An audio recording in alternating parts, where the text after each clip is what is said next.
ತಿಮ್ಮನ ಮೊಟ್ಟೆಗಳು ಫೈನಲಿ ರಿಲೀಸಿಗೆ ಬಂದಿರತಕ್ಕಂಥದ್ದು. ಇದೇ ತಿಂಗಳು ರಿಲೀಸ್ ಆಗ್ತಾ ಇದೆ. ಸಾಕಷ್ಟು ಸಿನಿಮಾದ ತಂಡದ ಜೊತೆಗೆ ಜರ್ನಿ ಇರ್ತಕ್ಕಂಥದ್ದು.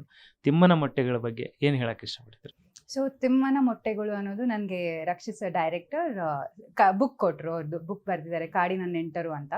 ಸೊ ಅದರಲ್ಲಿ ಕೊಟ್ಬಿಟ್ಟು ಇದರಲ್ಲಿ ತಿಮ್ಮನ ಮೊಟ್ಟೆಗಳು ಆ ಕಥೆನ ಮೂವಿ ಮಾಡಬೇಕು ಅಂತ ಇದ್ವಿ. ಓದಿ ಒಂದು ಕ್ಯಾರೆಕ್ಟರ್ಗೆ ಅಪ್ರೋಚ್ ಮಾಡ್ತಾಯಿದ್ರು. ಸೊ ನಾನು ಆ್ಯಕ್ಚುಲಿ ಬುಕ್ ಓದಿದೆ. ಕತೆ ನಂಗೆ ತುಂಬ ತುಂಬ ಇಷ್ಟ ಆಯಿತು. ನನಗೆ ಅಪ್ರೋಚ್ ಮಾಡಿದ್ದು ಹಿತ ಅನ್ನೋ ಒಂದು ಕ್ಯಾರೆಕ್ಟರ್. ಸೊ ಸ್ನೇಕ್ ರಿಸರ್ಚ್ ಟೀಮಲ್ಲಿ ಇರೋವಂಥ ಒಂದು ಪಾತ್ರ ಅದು. ಬಟ್ ನನಗೆ ನನ್ನ ಕ್ಯಾರೆಕ್ಟರ್ಗಿಂತ ಇಡೀ ಕತೆ ತುಂಬ ಇಷ್ಟ ಆಯಿತು. ಸೊ ಓಕೆ, ಈ ಕಥೆಯಲ್ಲಿ ಇರಬೇಕು, ನನಗೊಂದು ಭಾಗವಾಗಿರಬೇಕು. ಬಿಕಾಸ್ ನಾನು ಕೂಡ ಎನ್ವೈರ್ನ್ಮೆಂಟ್ ಅಂದರೆ ತುಂಬ ಇಷ್ಟಪಡ್ತೀನಿ. ಸೊ ಹಾಗಾಗಿ ಇದು ಕೂಡ ಸ್ನೇಕ್ ಕಿಂಗ್ ಕೋಬ್ರಾ ಬಗ್ಗೆ ಇದ್ದಿದ್ದರಿಂದ, ಆ್ಯಂಡ್ ಕಾಡು ಮತ್ತು ನಮ್ಮ ಮಾನವರು, ಸೊ ಇವ್ರಗಳ ಮಧ್ಯೆ ಇರೋ ಒಂದು ಕಾನ್ಫ್ಲಿಕ್ಟ್ ಇರುವಂಥ ಒಂದು ಸಬ್ಜೆಕ್ಟ್ ಆಗಿರೋದ್ರಿಂದ ನನಗೆ ಓಕೆ ತುಂಬ ಕನೆಕ್ಟ್ ಆಯಿತು. ಆ್ಯಂಡ್ ಇದರಲ್ಲಿ ನಾನು ಮಾಡಲೇಬೇಕು ಅಂತ ಅನಿಸಿ ಮಾಡಿದ್ದು. ಆ್ಯಂಡ್ ಈವನ್ ಶೂಟಿಂಗ್ ಟೈಮಲ್ಲೂ ತುಂಬ ಚೆನ್ನಾಗಿತ್ತು. ಬಿಕಾಸ್ ವೆರಿ ಇಂಟೆಲಿಜೆಂಟ್ ಆಗಿ ಶೂಟ್ ಮಾಡಿದಂಥ ಒಂದು ಚಿತ್ರ. ನಾವು ಕಾಡಲ್ಲೇ ಶೂಟ್ ಮಾಡಿದ್ವಿ, ಆಲ್ಮೋಸ್ಟ್ ಕಂಪ್ಲೀಟ್ ಕಾಡಲ್ಲೇ ಶೂಟ್ ಮಾಡಿದ್ವಿ. ಸೊ ಕೋ ಆರ್ಟಿಸ್ಟ್ ಆಗಿರಲಿ ತುಂಬ ಕಲಿಯೋದಕ್ಕೆ ಸಿಕ್ತು ನನಗೆ. ಸುಚೇಂದ್ರ ಪ್ರಸಾದ್ ಸರ್ ಆಗಿರಲಿ ಅಥವಾ ರಘು ಸರ್ ಆಗಿರಲಿ, ಎಲ್ಲ ಕೋ ಆರ್ಟಿಸ್ಟ್ ಜೊತೆ. ಆ್ಯಂಡ್ ತಿಮ್ಮಣ್ಣ, ಕೇಶವ ಗುತ್ತಳಿಕೆ ಅವ್ರು ಮಾಡಿರೋದು, ಅವರಲ್ಲಿ ಆ ಮುಗ್ಧತೆ ಇದೆ ಆ್ಯಕ್ಚುಲಿ. ಸೊ ಆ ಕ್ಯಾರೆಕ್ಟರ್ಗೆ ಬೇಕಾಗಿರೋಂಥ ಒಂದು ಮುಗ್ಧತೆ. ಆ್ಯಂಡ್ ನನ್ನ ಪಾತ್ರ ಹಿತ ನಮ್ಮ ತಿಮ್ಮಣ್ಣನ ಜೊತೆ ಒಂದು ಡೀಪ್ ಫ್ರೆಂಡ್ಶಿಪ್ ಡೆವಲಪ್ ಆಗುತ್ತೆ. ಸೊ ಅವರ ತೊಳಲಾಟಗಳ ನಡುವೆ ಇವಳು ಹೇಗೆ ಅವರಿಗೆ ಹೆಲ್ಪ್ ಮಾಡ್ತಾಳೆ. ಸೊ ತುಂಬ ಇಂಪಾರ್ಟೆಂಟ್ ಕ್ಯಾರೆಕ್ಟರ್ ಆ್ಯಕ್ಚುಲಿ ಇಡೀ ಕತೆಗೆ. ಸೊ ಒಂದು ಬ್ರಿಡ್ಜ್ ಅಂತಲೇ ಹೇಳ್ಬೋದು. ಒಂದು ಸೊಸೈಟಿಗೂ ಒಂದು ನಮ್ಮ ತಿಮ್ಮಣ್ಣ ಅನ್ನೋ ಒಂದು ಕ್ಯಾರೆಕ್ಟರ್ಗೂ ಒಂದು ಬ್ರಿಡ್ಜ್ ಆಗಿ ನಿಲ್ಲುವಂಥ ತುಂಬ ಇಂಪಾರ್ಟೆಂಟ್ ಕ್ಯಾರೆಕ್ಟರ್ ಹಿತ ಪ್ಲೇ ಮಾಡಿರೋದು. ಸೊ ಎಕ್ಸ್ಪೀರಿಯನ್ಸು ತುಂಬ ಚೆನ್ನಾಗಿತ್ತು ಆ್ಯಂಡ್ ತುಂಬ ಬ್ಯೂಟಿಫುಲ್ ಆಗಿತ್ತು. ಉರಗ ಸಂಶೋಧಕಿ ಅಂತ ಹೇಳಿದ್ರಿ. ಸೊ ಆ ಒಂದು ಪಾತ್ರಕ್ಕಾಗಿ ಯಾವ ರೀತಿಯಾದಂಥ ಆ ಪ್ಲ್ಯಾನ್ ಎಲ್ಲ ಮಾಡ್ಕೊಂಡ್ರಿ, ಅದಕ್ಕೆಲ್ಲ ತಯಾರಿ ಹೇಗಿತ್ತು ಅಂತ? ಸೊ ಆ್ಯಕ್ಚುಲಿ ನಾನು ಸ್ಕೂಲ್ ಡೇಸಲ್ಲಿ ತುಂಬ ನ್ಯಾಷನಲ್ ಜಾಗ್ರಫಿ, ಡಿಸ್ಕವರಿ ಅದೆಲ್ಲ ನೋಡ್ತಾ ಇದ್ದೆ. ಸ್ನೇಕ್ಸ್ ಅಂದರೆ ಆ್ಯಕ್ಚುಲಿ ಇಷ್ಟ ಆಯಿತು ನನಗೆ. ತುಂಬ ಹಿಂದೆ ನೋಡ್ತಾ ಇದ್ದಾಗ ಐ ಕುಡ್ ಐಡೆಂಟಿಫೈ, ಇದು ಈ ಹಾವು ಅಂತೆಲ್ಲ. ಬಟ್ ಅದಾದಮೇಲೆ ಟಚ್ ಹೋಯಿತು. ಆಫ್ಕೋರ್ಸ್ ಬೇರೆ ಬೇರೆ ಡಿಸ್ಕವರಿ ಅಗೇನ್ ಸ್ಕೂಲ್ ಅದೆಲ್ಲ ಆಗ್ತಿದ್ರಿಂದ ಅದು ಟಚ್ ಹೋಗಿತ್ತು. ಸೊ ಇವ್ರು ಹೇಳಿದಾಗ ನನಗೆ ಸ್ನೇಕ್ಸ್ ಅಂದರೆ ಒಂಥರ ಫ್ಯಾಸಿನೇಷನ್ ಇದೆ. ತುಂಬ ಬ್ಯೂಟಿಫುಲ್ ಅನಿಸುತ್ತೆ ನನಗೆ. ವಿಯರ್ಡ್ ಅನ್ಸ್ಬೋದು, ಬಟ್ ಆ್ಯಕ್ಚುಲಿ ಅದೇ ಹಿಡ್ದಿರೋದನ್ನ ಕೈಲಿ ಹಿಡ್ಕೊಂಡಿದ್ದೀನಿ, ನಾನು ಹಿಡಿಯೋಕ್ಕೆಲ್ಲ ಹೋಗಿಲ್ಲ. ಸೊ ಬ್ಯೂಟಿಫುಲ್ ಅನಿಸುತ್ತೆ ನಂಗೆ ಸ್ನೇಕ್. ಸೊ ಇವ್ರು ಹೇಳಿದಾಗ ನಮ್ಮನೇಲಿ ಒಂದು ಬುಕ್ಕು ಇತ್ತು, ರೆಪ್ಟೈಲ್ಸ್ ಆಫ್ ಇಂಡಿಯಾ, ಆ ಥರ ಎಲ್ಲ ಏನೋ. ಸೊ ಇವ್ರು ಹೇಳಿದಾಗ ನನಗೆ ಅಗೇನ್ ಮತ್ತೆ ಫ್ಯಾಸಿನೇಷನ್ ಅನಿಸ್ತು. ಓಕೆ, ಮತ್ತೆ ವಾಪಸ್ ಬಂದಿದೆ ಸ್ನೇಕ್ಸ್ ಹಂಗಂದಾಗ ನಾನು ಆ್ಯಕ್ಚುಲಿ ಸ್ನೇಕ್ಸ್ ಬಗ್ಗೆ ರಿಸರ್ಚ್ ಮಾಡಿದೆ. ಬಿಕಾಸ್ ಇದು ಸ್ನೇಕ್ ರಿಸರ್ಚರ್ ಪಾತ್ರ ಆಗಿರೋದ್ರಿಂದ ಸ್ನೇಕ್ಸ್ ಬಗ್ಗೆ ತಿಳ್ಕೊಳ್ಳೋದು ತುಂಬ ಮುಖ್ಯ ಅನ್ನಿಸ್ತು ನನಗೆ. ಆ್ಯಂಡ್ ಇದು ಸ್ಪೆಸಿಫಿಕಲಿ ಕಿಂಗ್ ಕೋಬ್ರಾ ನಮ್ಮ ಆಗುಂಬೆ ರೀಜನಲ್ಲಿ, ನಮ್ಮ ವೆಸ್ಟರ್ನ್ ಘಾಟ್ಸಲ್ಲಿ, ಇಡೀ ವರ್ಲ್ಡಲ್ಲೇ ಅತಿ ಹೆಚ್ಚಿರೋದು ನಮ್ಮ ಆಗುಂಬೆರೇನೆ ಕಿಂಗ್ ಕೋಬ್ರಾ. ಸೊ ಅದ್ರ ಬಗ್ಗೆ ರಿಸರ್ಚ್ ಮಾಡಿದೆ. ಆ್ಯಂಡ್ ಇದೊಂದೇ ಹಾವು ಮೊಟ್ಟೆ ಇಡುವಂಥ ಒಂದು ಹಾವು. ಸೊ ಇಟ್ಸ್ ವೆರಿ ಇಂಟ್ರೆಸ್ಟಿಂಗ್ ಆಗಿರೋಂಥ ಒಂದು ರೆಪ್ಟೈಲ್ ಆ್ಯಕ್ಚುಲಿ. ಸೊ ಅದ್ರ ಬಗ್ಗೆ ರಿಸರ್ಚ್ ಮಾಡಿದೆ. ಆ್ಯಂಡ್ ನನ್ನ ಕ್ಯಾರೆಕ್ಟರ್ ಹೆಂಗಂದರೆ ನನಗೆ ಕ್ಲೋಸ್ ಟು ಲೈಫ್ ಅನ್ನಿಸ್ತು.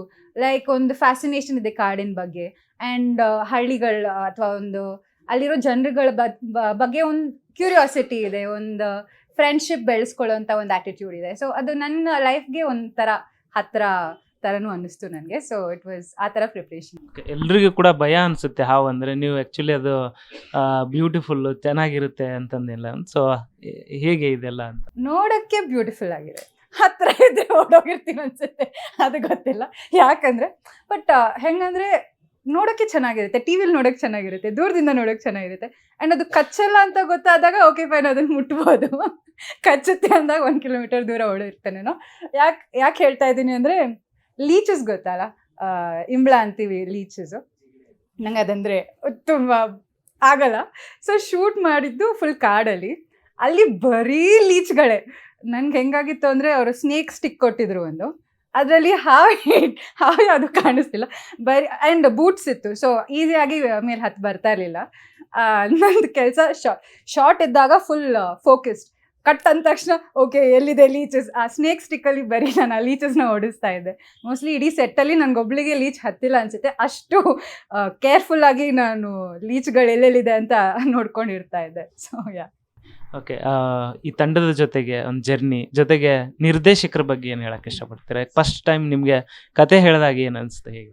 ಸೊ ಕತೆ ತುಂಬ ಇಷ್ಟ ಆಯಿತು. ನಾನು ಹೇಳ್ದಂಗೆ ನಮ್ಮ ಮಾನವ ಮತ್ತು ಪ್ರಕೃತಿ ನಡುವೆ ಇರೋವಂಥ ಒಂದು ಕಾನ್ಫ್ಲಿಕ್ಟ್ ಇವಾಗ ಇರೋದಲ್ಲ.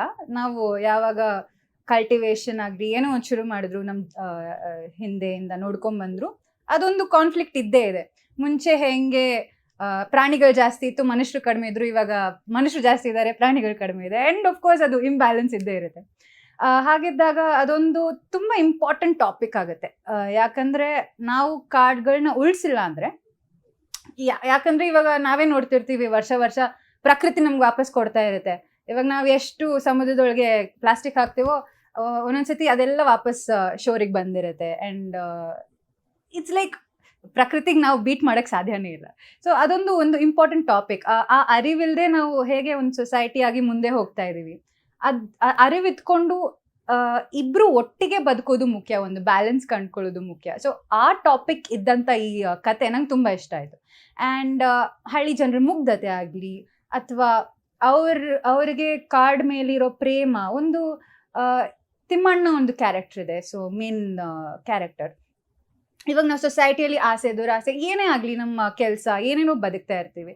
ಸೊ ಅದು ಮತ್ತು ಅವರ ಆತ್ಮಸಾಕ್ಷಿ ನಡುವೆ ಒಂದು ಕಾನ್ಫ್ಲಿಕ್ಟ್ ಬಂದಾಗ ಅವ್ರು ಏನು ಮಾಡ್ತಾರೆ, ಅದೊಂದು ತುಂಬ ಇಂಟ್ರೆಸ್ಟಿಂಗ್ ಆಗಿರೋವಂಥ ಒಂದು ಕಾನ್ಫ್ಲಿಕ್ಟ್ ಅನಿಸ್ತು ನನಗೆ. ಆ್ಯಂಡ್ ಆ ಕ್ಯಾರೆಕ್ಟರ್ಗೆ ನಾನು ಹೇಗೆ ಸಪೋರ್ಟ್ ಮಾಡ್ತೀನಿ ಆ್ಯಂಡ್ ಹೇಗೆ ನಾನು ಪೂರಕವಾಗ್ತೀನಿ ಆ ಕ್ಯಾರೆಕ್ಟರ್ಗೆ, ಒಂದು ಕತೆಗೆ ಒಂದು ಡಿಫ್ರೆಂಟ್ ಡೈರೆಕ್ಷನ್ ತಗೊಂಡು ಹೋಗೋಕ್ಕೆ.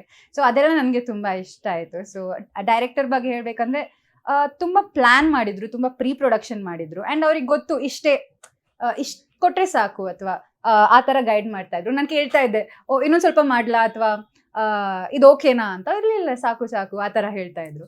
ಸೊ ವೆರಿ ಇಂಟೆಲಿಜೆಂಟ್ಲಿ ಮಾಡಿರೋದು. ಆ್ಯಂಡ್ ಕೋ ಆರ್ಟಿಸ್ಟು ಕೂಡ ತುಂಬ ಬ್ಯೂಟಿಫುಲ್ ಆಗಿ ನಾವು ಒಳ್ಳೆ ಮಜಾ ಮಾಡಿಕೊಂಡು, ಬಿಕಾಸ್ ಅದು ಮನೇಲಿರಲಿಲ್ಲ, ಹೊರಗಡೆ ಇದ್ದಿದ್ದರಿಂದ ಒಳ್ಳೆ ಒಂದು ಟ್ರಿಪ್ ಥರ ಇತ್ತು ಆ್ಯಕ್ಚುಲಿ. ಆ್ಯಂಡ್ ಕಾಡಿಗೆ ಹೋಗೋದು ಒಳ್ಳೆ ಟ್ರೆಕ್ ಥರ, ಆ್ಯಂಡ್ ಆ ಥರ ಮಜಾ ಮಾಡ್ಕೊಂಡು ಮಾಡಿದ್ವಿ.